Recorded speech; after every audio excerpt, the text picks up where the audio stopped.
Welcome back to Change Ed. Changed. Change it. Number one educational podcast everywhere that is a known entity and unknown entities in our universe. I am your host, Andrew Kuhn, a project consultant from Montgomery County Intermediate Unit. And here with me is Patrice Semachek, also a project consultant out of the Montgomery County Intermediate Unit. And Tony Marabito from CLIU 21, Staff Development Facilitator. Tony.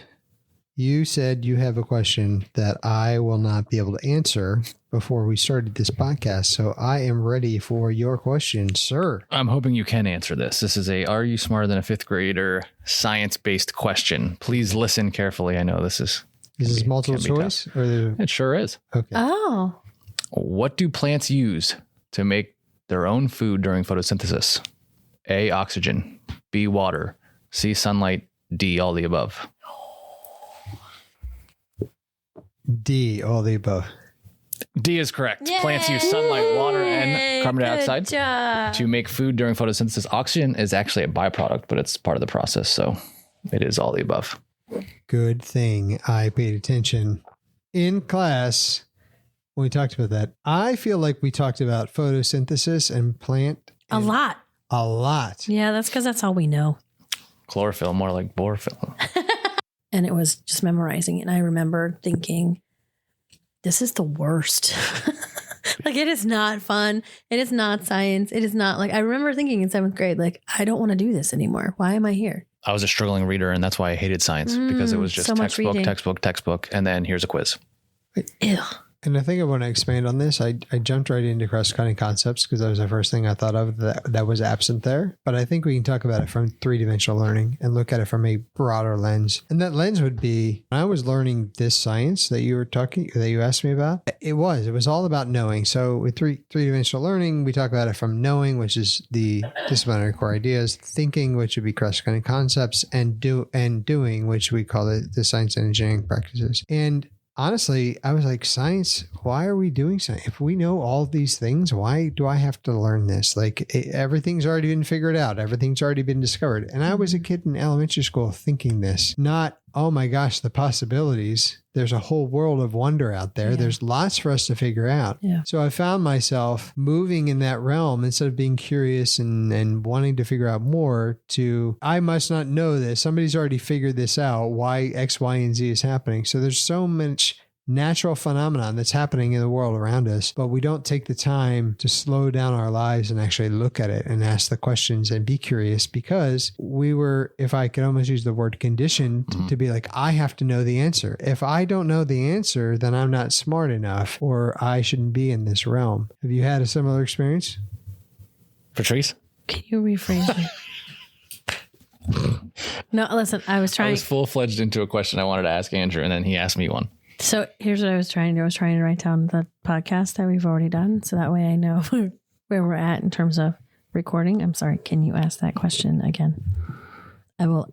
My phone is away and my pen is down. Ask it again. So my question is, what was your experience as a learner when it came to three-dimensional learning? What was the most important, and what do you remember generalizing from your learning experience? What was most important to me? Or most important, what felt like the most important?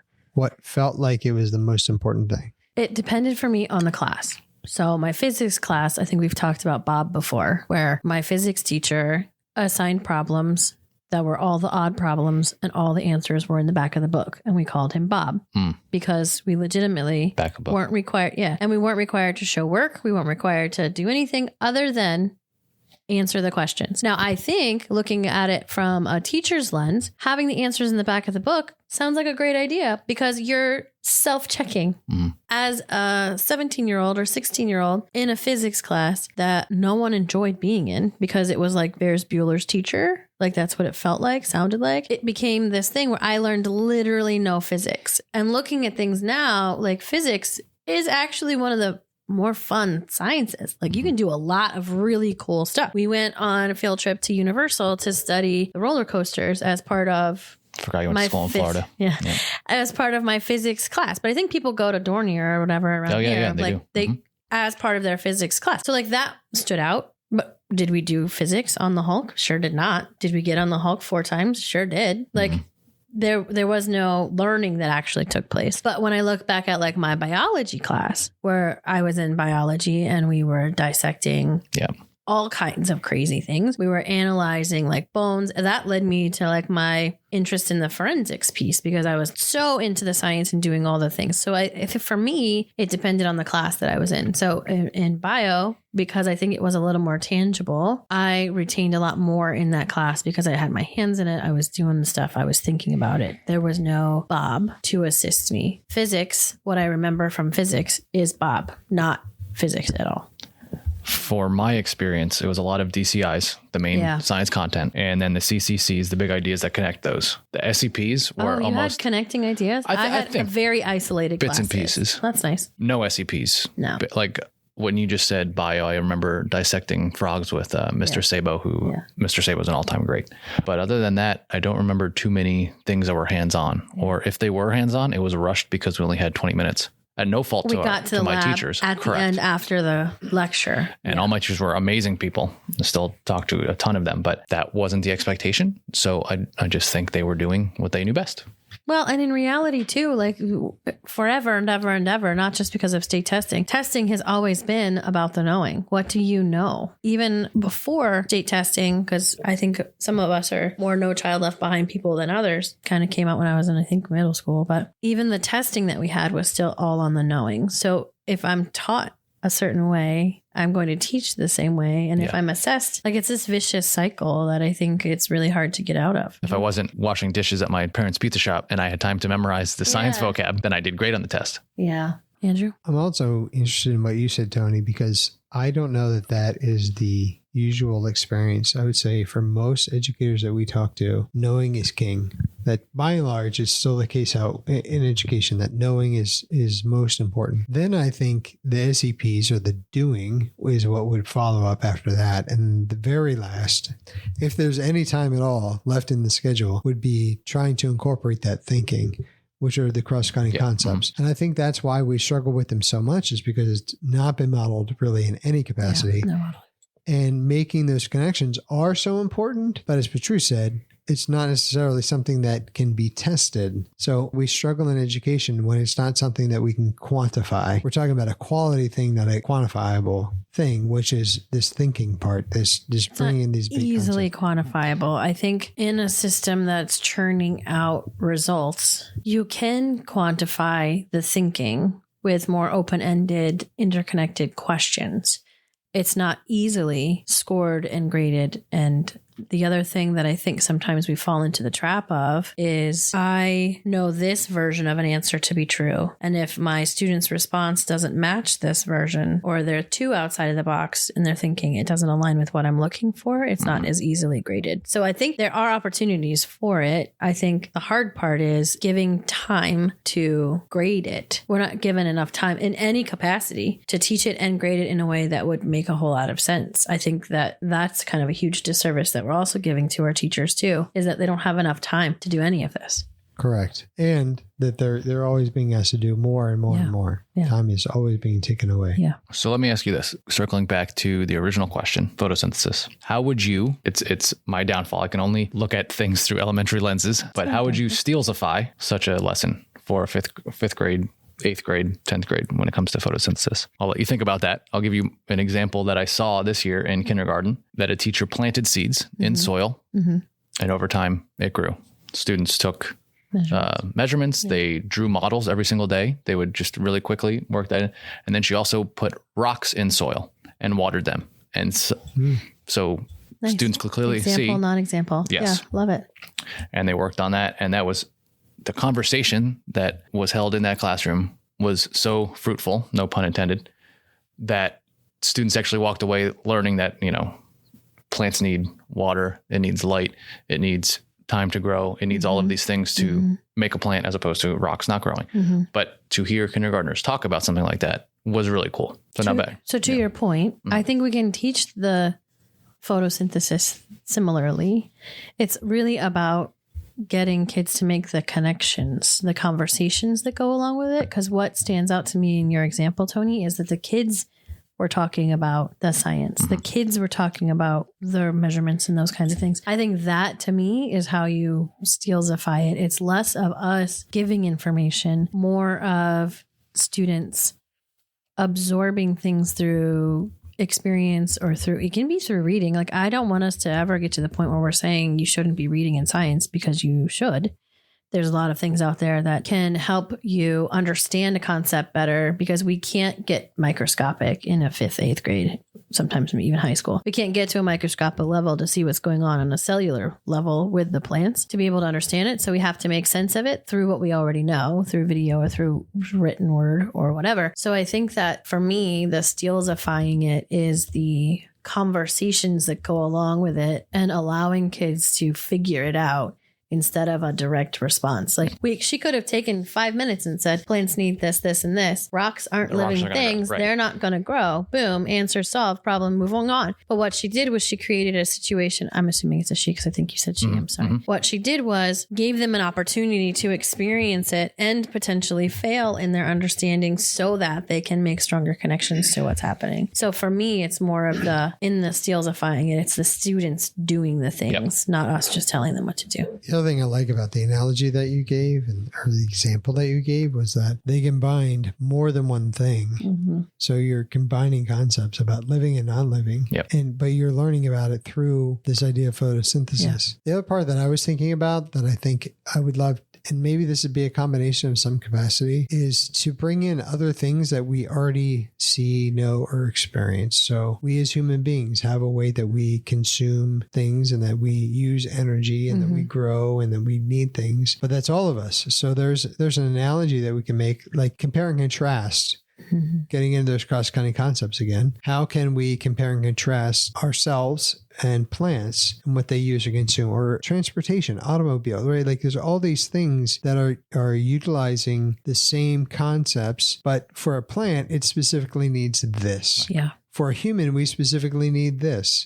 We can consume lots of different things to get them, or an automobile, right? Right now, is it electric? Is it a gas power? There's all this. So I think you could expand it in a way to really understand, do they get the concept of this energy consumption and different ways to use it, and the combination that comes together to make it all happen, and expand into other areas of science. And again, if you're using human beings, you're getting into the chemistry of how our body breaks things down and how it uses it. Because you said it was a combination, right? Like I think you said oxygen actually is a byproduct. It's a byproduct, and it's not actually part of it. And like same thing, like when we breathe, we're breathing in oxygen, we're breathing out carbon dioxide. So, and then you get into that whole how it's all connected, and Simba's circle of life, and but I think if you're going to spend all that time on photosynthesis, instead of memorizing photosynthesis, let's connect it to all of these bigger things. So you get that, what you said, that big idea, which is that cross-cutting concept. Let's hit home on that. That's what I want you to take away from it. Because then, which will happen in the next generation or two, we're going to these foreign planets, and we end up somewhere and we're like, I don't know how this works. Let me think about these big ideas that I know to be true. Is that the case here? No, this is different. Okay. What can we connect it to? How do we figure out how it works? Because we're going to enter into a world of exploration in a way that we don't know before. So as explorers, you need to use your background knowledge, which is something we always talk about, what you already know, but you also have to look at what you don't know, and how does this space work differently? What we know, because we know it. This feels like a really large analogy for steels. We know what we know, but we don't know what we don't know. So how do we explore what we don't know in a manner that doesn't, for space exploration, that doesn't jeopardize us or kill us? We stay alive, but we also are trying to run these tests. Right. I also like in that example that I gave that the teacher trusted the student. She at no point said that kindergartners can't do this.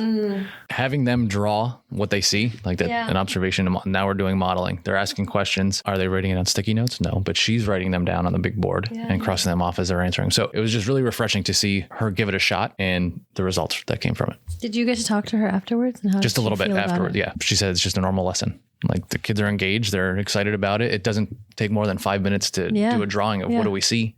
So she was on board. That's awesome. And the learning happened over time. I think that's a huge shift to be like, the learning doesn't have to happen in this 15-minute lesson. Right. we can expand this out, because we as adults, even though we want to say that we can in over a 15-minute podcast, that we change our minds, it doesn't happen that way. We've had 2 seasons of conversations about this big idea of NGSS and of steals and shifting our mindset. So it's lots of conversations, and we're allowing that to happen even with kindergartners, to give them time to say, okay, here's the connection I'm making, or what are you seeing? What are you not seeing? That's almost as important as what you are seeing. Right. And allowing them to actually be scientists and ask those questions. That's the big piece too for me in the shift of the standards, is the cross-cutting concepts themselves being called out.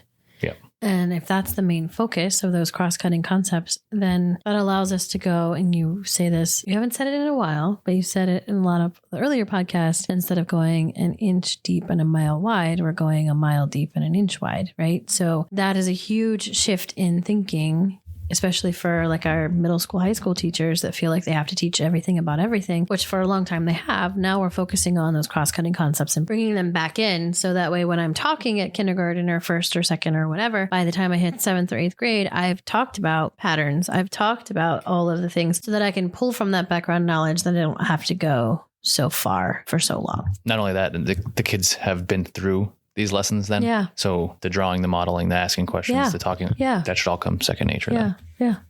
And the reason that that's important, that really great analogy that you just shared, that I've shared in the past. Oh, God. Is that I hesitated. It was inevitable. You hesitate to even say those words. Did I say them right, though? Because usually I'm saying picking up right. something. I like and doing when he quotes Spider-Man better, but Yeah. Oh, God. Is that what we're trying to do is create lifelong learners that are also scientists, whether it's a capital S or lowercase s, if you're a professional scientist, or just in the way you live your life. But by doing it that way, by going really deep on this concept, then when I'm not with you, when you're not in my class and you come up to something you don't know, You know how to tackle you have a skill set to figure it out without me. Or the other way is when you're a memorizer, you're like, I don't know. And guess what we face right now in classrooms? I don't know, and I don't know how to find the answer. And that's what I was going to say we face in the classrooms, is when students come up to you and say, can you just give me the answer? Like, what are we doing? I don't want to just give you the answer. I want you to think about it. I want you to come up with, tell me what you see. Tell me what you don't see. How to find the answer. Yeah.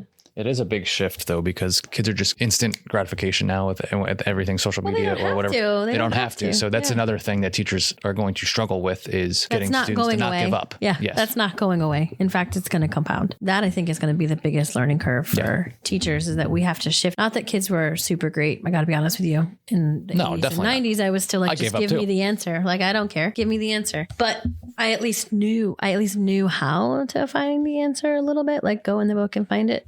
The instant gratification. Just ask AI. And they're going to get a relatively decent, if not very solid answer. Right. So we have to shift, again, going back to those cross-cutting concepts. I think that's where this episode's going. Going back to the cross-cutting concepts. If we're focusing on that and less on the other stuff, I think that's where the biggest bang for their buck is going to be. How many minutes are we at? 22. All right, let's wrap it up. Okay, put a bow on it. Okay. What I hear you saying is... Yeah. Oh, what resonates with me is... My big takeaway is that some of us have really good, solid sayings that can be used in more than one situation by more than one individual. Or there's a lack of creativity because the same ones keep coming out all the time. We'll go with the first thought. But I think more importantly is that three-dimensional learning offers... Wait, are we doing three-dimensional learning or cross-cutting concepts? I think we're... Yes. It's a hot mess. Yes. I think it's a little combo. Okay. It all goes together. I'm actually going to get to both if you'd be so kind to let me finish. Shut up. Okay. Wow. Three-dimensional learning allows us a tool to look at education very differently and not just focus on one thing. So as someone wise in this group has said before, that with the knowing, thinking, doing, we did not diversify our portfolio and we focused in just on knowing, and we put all the eggs in the knowing basket. And now there are demands in the world. The world has shifted and changed to where it is not just about knowing. There are other things that we need to do. And actually, if we're being honest, while we talked about AI is a partner now with us in knowing and keeps expanding what it knows and how we interact with AI. What we put into AI does matter. And it's a whole different podcast. We talked about that before, but there's somewhere that we can go to continue to gain information and have a conversation about that information. Yeah. But also there are a lot of components for AI where AI is doing things for us now. It's automated and there's a machine that's figuring this all out and making adjustments and tweaks and things. So that's happening as well. The area that we live in is the cross-cutting concepts, thinking about these big ideas and what does this mean, right? We need to have the philosophy of like, well, what does this mean? If AI is in these two components, where are we at and where do we want to be? And playing it out, where could the future go? Where do we want the future to go? And by knowing, thinking, and doing all together, we can get to that spot to where we are still determining the direction that we want to go and where we want to go in life. But the cross-cutting concepts is a muscle that we have to start to work out now. Mm-hmm.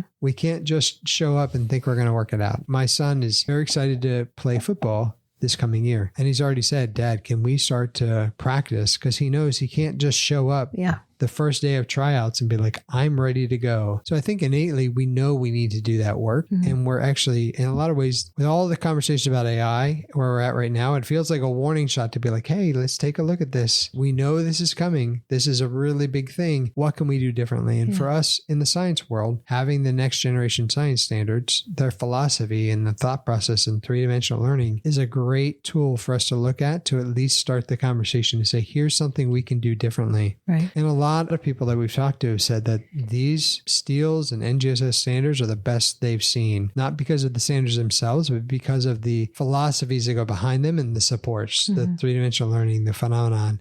It's so solid. It allows students the opportunity to learn, to explore, and to be curious. So continue to be curious yourselves, listeners. Thank you, as always, for tuning in and making this the #1 rated podcast intergalactically. Oh, wow. Make sure to like, follow, and subscribe and share with every single person you see. And apparently all the aliens. And thanks for coming back for season 3.